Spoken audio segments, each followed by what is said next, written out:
Hi friends, ಎಲ್ಲರೂ ಹೇಗಿದ್ದೀರಾ? ಚೆನ್ನಾಗಿದ್ದೀರಾ ಅಂತ ಭಾವಿಸ್ತಾ ಇದ್ದೀನಿ. ನಾನು Shobha. Welcome back to my channel.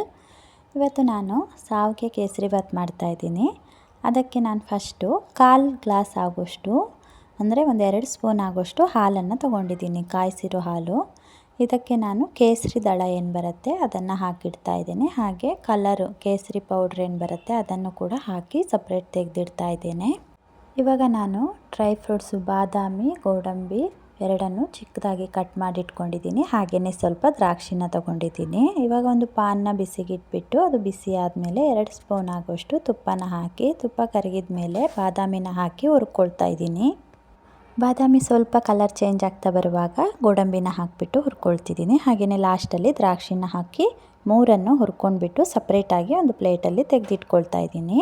ಇವಾಗ ನಾನು ಅದೇ ಪಾತ್ರೆಯಲ್ಲಿ ಸ್ವಲ್ಪ ತುಪ್ಪ ಉಳಿದಿರತ್ತಲ್ಲ, ಅದಕ್ಕೇ ನಾನಿವಾಗ 1 ಕಪ್ ಆಗೋಷ್ಟು ಶಾವಿಗೆನ ಹಾಕಿಬಿಟ್ಟು ಚೆನ್ನಾಗಿ ಹುರ್ಕೊಳ್ತಾ ಇದ್ದೀನಿ. ಸ್ವಲ್ಪ ಕಲರ್ ಚೇಂಜ್ ಆಗೋವರೆಗೂ ಹುರ್ಕೊಂಡ್ರೆ ಸಾಕು. ಇದು ಗ್ಯಾಸನ್ನು ಮೀಡಿಯಮಲ್ಲಿನೇ ಇಟ್ಕೊಂಡಿರಿ, ಯಾಕೆಂದರೆ ಸೀದೋಗಿಬಿಡತ್ತೆ. ಸೊ ಚೆನ್ನಾಗಿ ಹುರ್ಕೊಂಡ್ಬಿಟ್ಟು ಇದಕ್ಕೆ ನಾನಿವಾಗ 1 ಕಪ್ಪು ಶಾವಿಗೆ ಹಾಕಿದ್ದಲ್ವ, ಅದಕ್ಕೆ ನಾನು ಬಿಸಿ ನೀರನ್ನು ಹಾಕ್ತಾ ಇದ್ದೀನಿ. ಅದು 1/4 ಕಪ್ ಹಾಕಿದರೆ ಸಾಕಾಗತ್ತೆ ನೀರು, ತುಂಬ ಜಾಸ್ತಿನೂ ಹಾಕಬೇಡಿ. ಹಾಗೆಯೇ ಇದಕ್ಕೆ ತಣ್ಣೀರನ್ನು ಹಾಕಬೇಡಿ, ಬಿಸಿ ನೀರನ್ನೇ ಹಾಕ್ಕೊಳ್ಳಿ.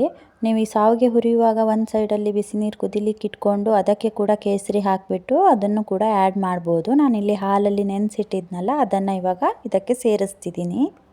ಕೇಸರಿ ಹಾಲಿಂತು ಅದನ್ನು ಆ್ಯಡ್ ಮಾಡಿಬಿಟ್ಟು ಚೆನ್ನಾಗಿ ಮಿಕ್ಸ್ ಮಾಡಿ ಒಂದು 15-20 ನಿಮಿಷ ಇದನ್ನು ಬೇಯಲಿಕ್ಕೆ ಬಿಡ್ತಾಯಿದ್ದೀನಿ. ಚೆನ್ನಾಗಿ ಆವಾಗವಾಗ ಕೈ ಆಡಿಸ್ಕೊಳ್ತಾ ಇರಬೇಕು. ಇದು ಮಾಡ್ಕೊಳ್ಳಿಕ್ಕೆ ಏನು ತುಂಬ ಟೈಮ್ ಏನೂ ಹಿಡಿಯಲ್ಲ, ಒಂದು ಅರ್ಧ ಗಂಟೆ ಒಳಗಡೆ ಎಲ್ಲ ಮುಗ್ದೋಗ್ಬಿಡತ್ತೆ. ನೋಡಿ ಇವಾಗ ಚೆನ್ನಾಗಿ ಬಾಯ್ಲ್ ಆಗ್ತಾ ಇದೆ. ಇದು ಬಾಯ್ಲ್ ಆದಮೇಲೆ, ಅಂದರೆ ಜಾಸ್ತಿ ಶಾವಿಗೆ ಮೆತ್ತಗಾಗೋದು ಬೇಡ, ಸ್ವಲ್ಪ ಗಟ್ಟಿನೇ ಇರಲಿ. ತುಂಬ ಮೆತ್ತಗಾದ್ರೂ ನೀವು ಶುಗರೆಲ್ಲ ಹಾಕುವಾಗ ಅದು ಕರಡೋದಂಗೆ ಆಗಿಬಿಡತ್ತೆ. ನೋಡಿ ಇವಾಗ ಶಾವಿಗೆ ಒಂದು ಹದದಲ್ಲಿ ಬೆಂದಿದೆ. ಇವಾಗ ನಾನು ಇದಕ್ಕೆ 1/4 ಕಪ್ ಆಗೋಷ್ಟು ಶುಗರನ್ನು ಆ್ಯಡ್ ಮಾಡಿಬಿಟ್ಟು ಚೆನ್ನಾಗಿ ಮಿಕ್ಸ್ ಮಾಡ್ಕೊಳ್ತಾ ಇದ್ದೀನಿ. ಶುಗರ್ ಕರಗಿ ಆದಮೇಲೆ ಒಂದು 5 ನಿಮಿಷದಲ್ಲಿ ಇದು ರೆಡಿ ಆಗುತ್ತೆ. ಆಮೇಲೆ ನಾವೇನು ತುಪ್ಪದಲ್ಲಿ ಹುರಿದು ಸಪ್ರೇಟಾಗಿ ತೆಗೆದಿಟ್ಕೊಂಡಿದ್ದು ಡ್ರೈ ಫ್ರೂಟ್ಸ್ ಏನಿತ್ತಲ್ಲ ಅದನ್ನೆಲ್ಲ ಇದಕ್ಕೆ ಆ್ಯಡ್ ಮಾಡಿಬಿಟ್ಟು ಚೆನ್ನಾಗಿ ಮಿಕ್ಸ್ ಮಾಡಿದರೆ ಶಾವಿಗೆ ಕೇಸರಿಬಾತು ರೆಡಿಯಾಗಿಬಿಡತ್ತೆ. ಸೊ ಇವಾಗ ಗ್ಯಾಸ್ನ ಆಫ್ ಮಾಡ್ಕೊಳ್ತಾ ಇದ್ದೀನಿ ನಾನು. ನೋಡಿದ್ರಲ್ಲ ಫ್ರೆಂಡ್ಸ್, ಎಷ್ಟು ಬೇಗನೆ ಶಾವಿಗೆ ಕೇಸರಿಬಾತು ಮಾಡ್ಕೊಳ್ಬೋದು ಅಂತ. ತುಂಬಾ ಈಸಿ ಕೂಡ.